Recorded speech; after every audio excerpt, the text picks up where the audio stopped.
அடடா! இதுதாங்க சரியான தீர்ப்பு. இனிமே கரகாட்டக்காரங்க இந்த மாதிரி ஆடக்கூடாது. அதாவது ஆபாசமா ஆடக்கூடாதுன்னு சொல்லி கோர்ட் உத்தரவு.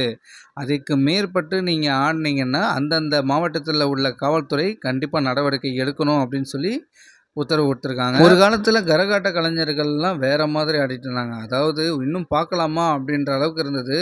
இன்னைக்கு எப்படி ஆடுறாங்கன்னா, கரகாட்ட கலைஞர்கள் 2டே 2 மேல ஒரு துணி, கீழ ஒரு துணி அவ்வளோதான். அதாவது ஒரு ரூமுக்குள்ள என்னென்னலாம் பர்சனலா பண்ணுவாங்களோ, அத அப்படியே கொண்டு வந்து பப்ளிக்ல பண்றாங்க. ரொம்ப முகம் சுளிக்கிற அளவுக்கு பண்றாங்க.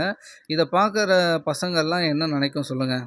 பெரியவங்களுக்குள்ளயே பார்க்க முடியாத அளவுக்கு முகம் சுளிக்கிற அளவுக்கு அருவருப்பத்தக்க ஒரு நடனத்த ஆடுறாங்க. ரொம்ப ஆபாசமா ஆடுறாங்க. பெரும்பாலும் இது எங்க நடக்குதுன்னா, கோவில் திருவிழாக்கள்ல தான் நடக்குது.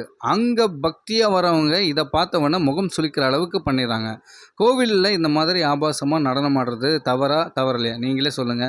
இத பத்தி நீங்க என்ன நினைக்கிறீங்கன்றத கமெண்ட் பாக்ஸ்ல சொல்லுங்க மக்களே.